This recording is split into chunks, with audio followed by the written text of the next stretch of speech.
The news of 34 arrests by ICE of undocumented immigrants in Wisconsin in the last several days, including 11 from Dane County, gives you many thoughts. One, the scene of Paul Soglin and other local officials showing outrage and confusion over not being told. Well, I'm sure ICE wouldn't tell them because they wouldn't have participated in the arrests anyway. They don't ask immigration status on traffic stops anyway. So what's the point?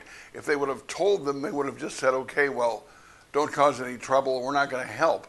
So that's the disconnect between ICE and local law enforcement. Also, the fact that they did the arrests begs the question, why didn't we pass immigration reform back in 2007 or in the past? In that year, they had a great comprehensive reform bill, which would have had fines for employers who have illegal workers. They would have made them do E-Verify to check immigration status. All those things that are in the country illegally, you would have had a chance to stay, pay fines, and back taxes. They did all that in a comprehensive bill in 2007, but listeners of talk radio flooded the phone banks of members of Congress and senators, and it killed the bill. Remember, talk radio host Rush Limbaugh called Lindsey Graham of South Carolina Senator Gramnesty because they said he was for amnesty.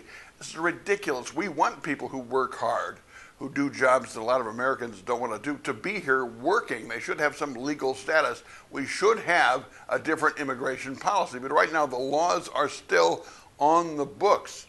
Donald Trump clearly made that a big issue in his campaign. He excites the base when he actually enforces that law through ICE. You're going to have this disconnect. You're going to have these spectacles until they change the law. The other alternative, which would be the wish of Dane County progressives and Dane County progressive leaders, is to not enforce the law at all, to have open borders and 100% admission. That would be the policy of some of the leaders that have been upset. I don't think most Americans in polls outside of the isthmus want that.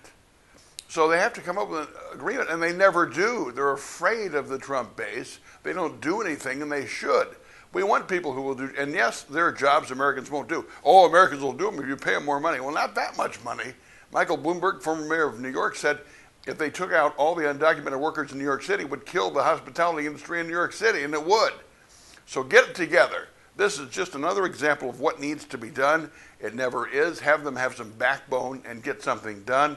In the meantime, it's funny to watch them show outrage. They wouldn't have helped anyway or been there anyway, so what's the point? And those are my 2 cents. My 2 minutes are brought to you by Edge Construction and Capital Consultants. Bill McCoshen, a lobbyist who worked for Tommy, who knows how to get things done at the Capitol. We'll talk about this and more next time on 2 Minutes with Mitch.